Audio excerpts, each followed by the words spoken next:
Williams, who I think we can mostly admit, even if you're a non-49er fan, best left tackle in football.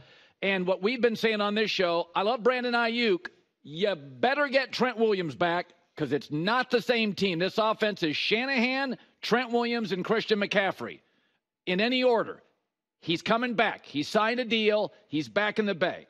So the noisiest offseason in the NFL is suddenly getting quieter. And I mean, the Niners offseason made the Jets' noisy offseason feel like a monastery. It was baggage. It was noise. Christian McCaffrey didn't play. Brandon Ayuk had that horrible Ricky Pearsall shooting incident. He is now out of a hospital. Prayers to him and his family. Now, the Niners are an older team, and they're facing real pressure because Christian McCaffrey, George Kittle, and Trent Williams have a lot of wear on those tires. And you know who doesn't? Three of the best challengers in the NFC. The Packers, the Lions, and yes, the Rams are really good, have 6- and 7-year runways. The Niners plane is about to take off. It's got the heaviest cargo ever. It may only have one great liftoff yet, and I'm not sure I like the landing gear. Now we're going to see a team that is facing real pressure. Kyle Shanahan, I need a trophy. I need a trophy. The Jets don't have a trophy. Either do the Niners. A lot of regular season wins. So that Jets-Niners matchup, the baggage bowl. You've had noise, you've got stars, you got no trophies, and both think it's their time. So I can't wait for that on Monday Night Football, which is 6 days away. But the Niners are interesting now because we've sort of been, let's be honest, we kind of know who the great quarterbacks are in the NFL, and we've sort of been coddling Brock Purdy. But this is the year that the York family, owners of this franchise, Shanahan and John Lynch, will make the grown-up decision. Do we pay this kid real money? They'll know by Thanksgiving. But the schedule's tough. I think the division, it may not be the AFC North or the NFC North, but I think the division's still really good. Keep your eye on Seattle. I think we're going to learn a lot about this team. A lot of noise, a lot of baggage, a lot of cargo, very expensive, and older players. Debo gets hurt, McCaffrey, Trent Williams, Kittle. This is the best roster in the league. It is absolutely the best roster. One of the older ones, but the best roster. Detroit may be close, Philadelphia good, like the Chiefs too. This is the best roster in the league. And if Stafford, Joe Burrow, Mahomes were the quarterback, they'd be heavy, overwhelming favorites to win a Super Bowl. And they're not. Now they're in the top 3, but now the pressure isn't just on everybody else not named Brock Purdy. Now it's on Brock Purdy too. So let's stop the coddling. Let's get this party started. Trent Williams back in tow. Brandon Ayuk back in camp. The noisiest team in the NFL suddenly got quiet, and I can't wait for the open. Okay. Who has been coddling Brock Purdy? Brock Purdy gets criticized and shredded every step along the way. Like, what do we, like, I don't understand. There's been zero coddling of Brock Purdy. I would argue that Brock Purdy is virtually never getting the benefit of the doubt. Like, they were blaming him for not being able to win the Super Bowl in his first year as a starter, as a quarterback. So I don't really understand that, quite frankly. I don't see any coddling of Brock Purdy. I do agree that this team is most likely has the best roster in the NFL, but I do think it's not maybe the most fragile, but it's on the spectrum on the higher end of fragility because of the age and injury potential. Right? I mean, like that's just a reality, and it's something that I'm realizing reading all the comments that a lot of 49ers fans don't want to acknowledge or accept. And I understand why, it's their team, but it is the reality. It absolutely is. And listen, I believe in what the 49ers can do. I understand that this is the core of their team right now. And that's why with this core, the way how we know this team to look, the runway is short. It does feel like it is this year or not. then they are going to have to make hard decisions. They are going to have to move on from players, and they are going to have to find replacements for some of these players. And I believe that the 49ers will be able to do that. So it's not to say that I think that this window closes and now they're done, but the window changes. And I think it shrinks for a little bit. And then based off of the moves that the 49ers make, then it depends on how much it expands. Just like what Colin is saying about how he believes for the Lions, or let's just use the team that we know he definitely loves, the Rams. The Rams were in a similar situation. When they got Matthew Stafford and they had certain weapons that they had, the team that they had, that window was small. It was smaller than people realized. And they won the Super Bowl. And then that window for the next couple of years really shrunk down. It really, really shrunk, and dare I even say collapsed for a season or so. Now, through rebuilding, and it only took like a year or so, it's going to open back up. Although there is a question mark between among Matthew Stafford's health. Can he stay healthy, and how long will he be great? Because he's also older. So he is the one question mark there. But it's then opening back up. To me, that is a similar trend that would happen with the 49ers. Is because, again, they are going to have to move on some players, whether it's this year or the next. They are getting older. And then the real question mark is who is Brock Purdy? Can Brock Purdy hold down the fort while the 49ers have to go out and make some moves and get some players? And Brock Purdy's going to have to help develop some young rookies. You know, a young tight end, a young wide receiver, a young running back, whatever it may be. You know, he will have to be the leader. He's never had to be the leader of this team. He's come in with a team that's stacked full of leaders. Now he will have to try to really fully be the leader. Fortunately, this season, that's not the case yet. He doesn't have to. And what the Rams had going for them is that they did win that Super Bowl. So when that window did kind of ebb and flow, there was a lot more acceptance among it, both within the franchise, fan base, media. They got their Super Bowl. The 49ers have not. Now, I don't think it's 100% fair because Colin's kind of coming in hot saying, Shanahan, where's the Super Bowl? You got to win the ring. You got to win the ring. Yes and no. It's not entirely fair because I think a lot of people don't believe that Jimmy Garoppolo is this great quarterback, and yet he got them to a Super Bowl, and only Colin doesn't believe that Brock Purdy's this great quarterback, and yet he was winning in the Super Bowl against the dynasty of Patrick Mahomes. Is that not extraordinary then? So the only way that Shanahan is not a good coach is if Brock Purdy ends up being an elite top quarterback. And all this nonsense that it's just a team is just nonsense. And that Brock Purdy is truly a bona fide top 5 quarterback in the NFL. Then you can maybe blame Shanahan.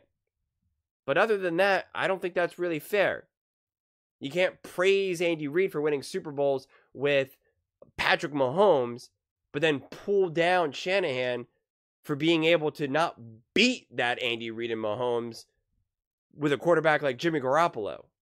It's just that doesn't land for me personally. I just don't think it's fair. But I think this is absolutely the 49ers. Like they know it too. They know it too. That's why they didn't move on from Ayuk. I never thought Trent Williams was ever going to have there was ever going to. Like, did any 49ers fan really believe that the Trent Williams situation wasn't going to take care of itself? Like, I would have been I would have been genuinely stunned by that. Like the Ayuk, him being moved on, traded, or maybe they were going to move on from Debo because they had Pearsall. Like that actually to me had some legs under it, as we know, because there was also like legitimate trade conversations. I mean, there was like no talk about Trent Williams. I think that was just seen as just like, yeah, that's going to just get taken care of. So like, that's not surprising to me at all. It was a noisy offseason. It definitely was a noisy offseason. And now it really is.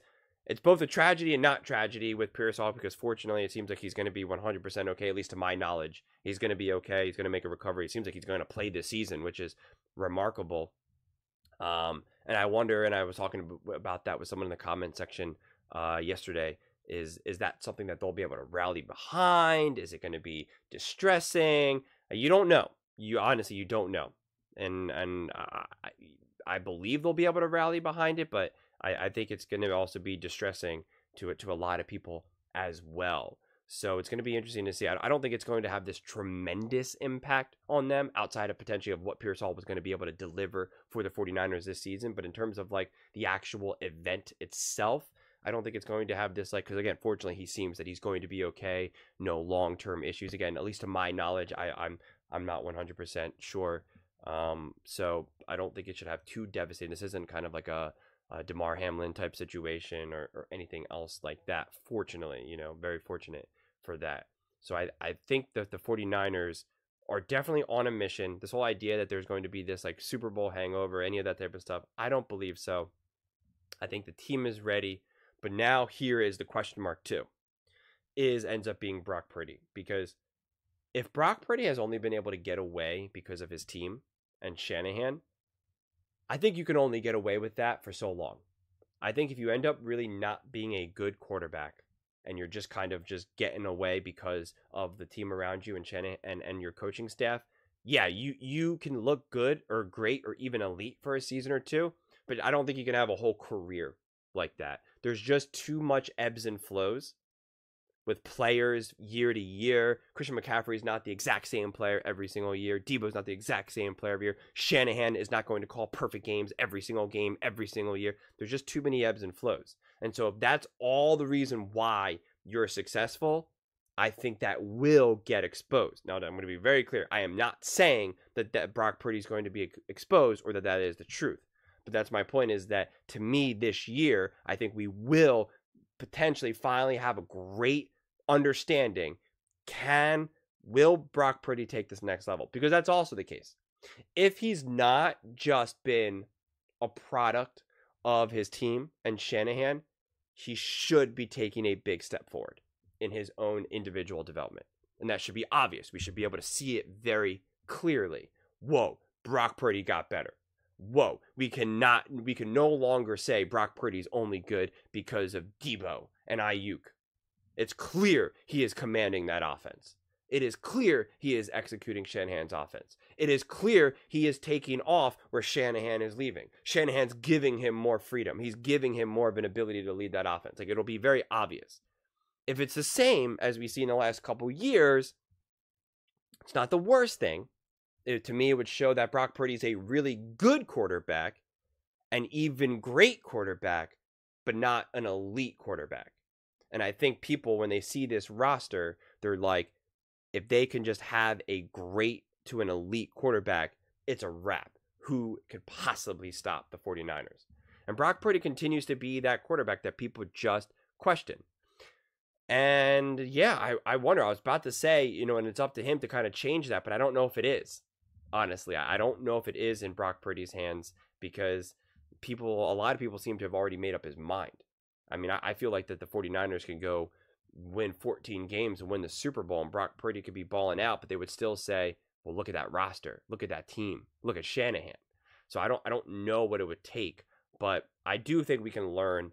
I think it'll be easier to learn what Brock Purdy is this year compared to what he's not this year. Because I think it's hard to use just a single season to confirm what he's not. But I think it is a little bit more easier to confirm what he is, because like I said previously, just because you don't do something doesn't mean you can't. So if Brock Purdy can show us more stuff, well, now we know that those are the possibilities. We know that that's in his toolbox. Then the next question would be, how consistent can he execute that? If he plays great, even better than he did in previous years, then the only other question is, can he maintain that? Was this just his best year? Was this just an outlier year? So there will always be those questions. And that's why it's like, it's always hard to compare someone to someone who has a resume of 5, 6, 7, 8 years, whatever it may be. So yeah, the 49ers are definitely obviously the team to look out for and see what they can do. We know Colin's super high on the Rams, and I guess now apparently the Seattle Seahawks, but I still think that's their division to lose unless Brock Purdy really, truly is just kind of a good quarterback and not great. Then I think that would probably be enough for the 49ers to come back down to earth. I'm anticipating a little bit more injuries here and there, and I don't know if they would be able to recapture what they were able to do in the previous year. So it looks like it will come down to Purdy. Now, where does that actually end up falling? That ends up being the question. What will the answer be? We all just have to sit back and find out. But those are just my thoughts. I would absolutely love to hear yours. What do you guys all think? Do you think that this is pretty much the year for the 49ers? That it's this year? It's now or never? That the landing gear, as Colin said, is a little iffy? Let me know in the comments below. I read every single comment, so whether you agree with me or disagree with me. Either way, let's get in some discussions. Let's get in some fights. But ultimately, let's just have some fun. And please do consider subscribing. We are building an amazing community here, and I would absolutely love to see you part of it. I want to build something that we all genuinely feel connected to. Something that we're really excited to be part of. I think we're well on our way to doing it. And please don't forget to give this video a thumbs up, as it really does help with the visibility and the algorithm. Thank you so much, and see you next time.